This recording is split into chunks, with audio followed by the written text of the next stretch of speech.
بسم اللہ الرحمن الرحیم، اللہ کے نام سے جو رحمان اور رحیم ہے۔ اسلام جو تہذیب انسان کو سکھاتا ہے اس کے قواعد میں سے قاعدہ یہ بھی ہے کہ وہ اپنے ہر کام کی ابتدا خدا کے نام سے کرے۔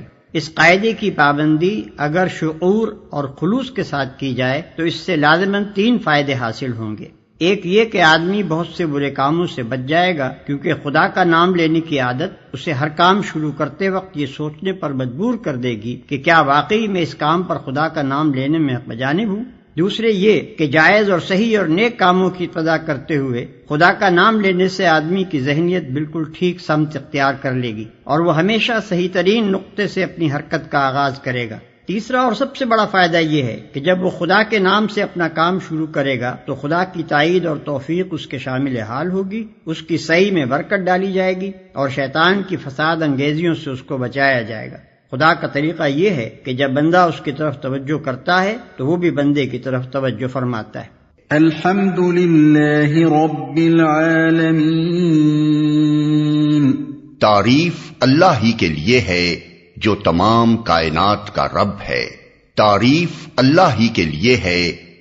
جیسا کہ ہم دیباچے میں بیان کر چکے ہیں، سورہ فاتحہ اصل میں تو ایک دعا ہے، لیکن دعا کی ابتدا اس ہستی کی تعریف سے کی جا رہی ہے جس سے ہم دعا مانگنا چاہتے ہیں۔ یہ گویا اس امر کی تعلیم ہے کہ دعا جب مانگو تو مہذب طریقے سے مانگو۔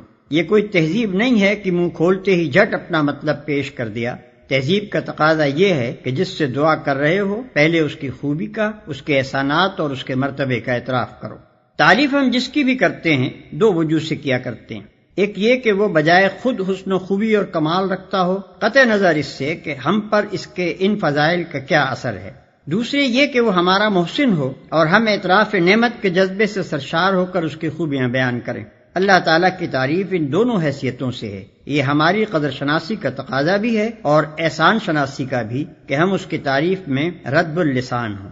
اور بات صرف اتنی ہی نہیں ہے کہ تعریف اللہ کے لیے ہے، بلکہ صحیح یہ ہے کہ تعریف اللہ ہی کے لیے ہے۔ یہ بات کہہ کر ایک بڑی حقیقت پر سے پردہ اٹھایا گیا ہے، اور وہ حقیقت ایسی ہے جس کی پہلی ہی ضرب سے مخلوق پرستی کی جڑ کٹ جاتی ہے۔ دنیا میں جہاں جس چیز اور جس شکل میں بھی کوئی حسن، کوئی خوبی، کوئی کمال ہے، اس کا سرچشمہ اللہ ہی کی ذات ہے۔ کسی انسان، کسی فرشتے، کسی دیوتا، کسی سیارے، غرض کسی مخلوق کا کمال بھی ذاتی نہیں ہے بلکہ اللہ کا عطیہ ہے۔ پس اگر کوئی اس کا مستحق ہے کہ ہم اس کے گرویدہ اور پرستار، احسان مند اور شکر گزار، نیاز مند اور خدمتگار بنیں تو وہ خالق کمال ہے، نہ کہ صاحب کمال۔ جو تمام کائنات کا رب ہے۔ رب کا لفظ عربی زبان میں 3 معنوں میں بولا جاتا ہے۔ 1 مالک اور آقا، 2 مربی پرورش کرنے والا، خبر گیری اور نگہبانی کرنے والا، 3 فرمانروا، حاکم، مدبر اور منتظم۔ اللہ تعالیٰ ان سب معنوں میں کائنات کا رب ہے۔ الرحمن الرحیم، رحمان اور رحیم ہے۔ انسان کا خاصہ ہے کہ جب کوئی چیز اس کی نگاہ میں بہت زیادہ ہوتی ہے تو وہ مبالغے کے صیغوں میں اس کو بیان کرتا ہے، اور اگر ایک مبالغے کا لفظ بول کر وہ محسوس کرتا ہے کہ اس شے کی فراوانی کا حق ادا نہیں ہوا تو پھر وہ اسی معنی کا ایک اور لفظ بولتا ہے تاکہ وہ کمی پوری ہو جائے جو اس کے نزدیک مبالغے میں رہ گئی ہے۔ اللہ کی تعریف میں رحمان کا لفظ استعمال کرنے کے بعد پھر رحیم کا اضافہ کرنے میں بھی یہی نقطہ پوشیدہ ہے۔ رحمان عربی زبان میں بڑے مبالغے کا صیغہ ہے، لیکن خدا کی رحمت اور مہربانی اپنی مخلوق پر اتنی زیادہ ہے، اس قدر وسیع ہے، ایسی بے حد و حساب ہے کہ اس کے بیان میں بڑے سے بڑا مبالغے کا لفظ بول کر بھی جی نہیں بھرتا۔ اس لیے اس کی فراوانی کا حق ادا کرنے کے لیے پھر رحیم کا لفظ مزید استعمال کیا گیا۔ اس کی مثال ایسی ہے جیسے ہم کسی شخص کی فیاضی کے بیان میں سخی کا لفظ بول کر جب تشنگی محسوس کرتے ہیں تو اس پر داتا کا اضافہ کرتے ہیں۔ رنگ کی تعریف میں جب گورے کو کافی نہیں پاتے تو اس پر چٹے کا لفظ اور بڑھا دیتے ہیں۔ درازی قد کے ذکر میں جب لمبا کہنے سے تسلی نہیں ہوتی تو اس کے بعد تڑنگا بھی کہتے ہیں۔ مالک یوم الدین، روز جزا کا مالک ہے، یعنی اس دن کا مالک جبکہ تمام اگلی پچھلی نسلوں کو جمع کر کے ان کے کارنامہ زندگی کا حساب لیا جائے گا اور ہر انسان کو اس کے عمل کا پورا صلہ یا بدلہ مل جائے گا۔ اللہ کی تعریف میں رحمان اور رحیم کہنے کے بعد مالک روز جزا کہنے سے یہ بات نکلتی ہے کہ وہ نرا مہربان ہی نہیں ہے بلکہ منصف بھی ہے، اور منصف بھی ایسا با اختیار منصف کہ آخری فیصلے کے روز وہی پورے اقتدار کا مالک ہوگا، نہ اس کی سزا میں کوئی مزاحم ہو سکے گا اور نہ جزا میں مانے۔ لہذا ہم اس کی ربوبیت اور رحمت کی بنا پر اس سے محبت ہی نہیں کرتے بلکہ اس کے انصاف کی بنا پر اس سے ڈرتے بھی ہیں، اور یہ احساس بھی رکھتے ہیں کہ ہمارے انجام کی بھلائی اور برائی بالکلیہ اسی کے اختیار میں ہے۔ إياك نعبد وإياك نستعين ہم تیری ہی عبادت کرتے ہیں اور تجھی سے مدد مانگتے ہیں، ہم تیری ہی عبادت کرتے ہیں۔ عبادت کا لفظ بھی عربی زبان میں 3 معنوں میں استعمال ہوتا ہے۔ 1 پوجا اور پرستش، 2 طاعت اور فرما برداری، 3 بندگی اور غلامی۔ اس مقام پر تینوں معنی بیک وقت مراد ہیں، یعنی ہم تیرے پرستار بھی ہیں، مطیع فرمان بھی اور بندہ و غلام بھی۔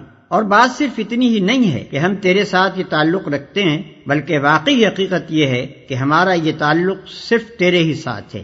ان تینوں معنوں میں سے کسی معنی میں بھی کوئی دوسرا ہمارا معبود نہیں ہے۔ تجھی سے مدد مانگتے ہیں، یعنی تیرے ساتھ ہمارا تعلق محض عبادت ہی کا نہیں ہے بلکہ استعانت کا تعلق بھی ہم تیرے ہی ساتھ رکھتے ہیں۔ ہمیں معلوم ہے کہ ساری کائنات کا رب تو ہی ہے اور ساری طاقتیں تیرے ہی ہاتھ میں ہیں اور ساری نعمتوں کا تو ہی اکیلا مالک ہے، اس لیے ہم اپنی حاجتوں کی طلب میں تیری طرف ہی رجوع کرتے ہیں، تیرے ہی آگے ہمارا ہاتھ پھیلتا ہے اور تیری مدد ہی پر ہمارا اعتماد ہے۔ اسی بنا پر ہم اپنی یہ درخواست لے کر تیری خدمت میں حاضر ہو رہے ہیں۔ اهدنا الصراط المستقيم ہمیں سیدھا راستہ دکھا۔ یعنی زندگی کے ہر شعبے میں خیال اور عمل اور برتاؤ کا وہ طریقہ ہمیں بتا جو بالکل صحیح ہو، جس میں غلط بینی اور غلط کاری اور بد انجامی کا خطرہ نہ ہو، جس پر چل کر ہم سچی فلاح و سعادت حاصل کر سکیں۔ یہ ہے وہ درخواست جو قرآن کا مطالعہ شروع کرتے ہوئے بندہ اپنے خدا کے حضور پیش کرتا ہے۔ اس کی گزارش یہ ہے کہ آپ ہماری رہنمائی فرمائیں اور ہمیں بتائیں کہ قیاسی فلسفوں کی اس بھول بھلیاں میں حقیقت نفس الامری کیا ہے، اخلاق کے ان مختلف نظریات میں صحیح نظام اخلاق کون سا ہے، زندگی کی ان بے شمار پگڈنڈیوں کے درمیان فکر و عمل کی سیدھی اور صاف شاہراہ کون سی ہے۔ صراط الذين أنعمت عليهم غير المغضوب عليهم ولا الضالين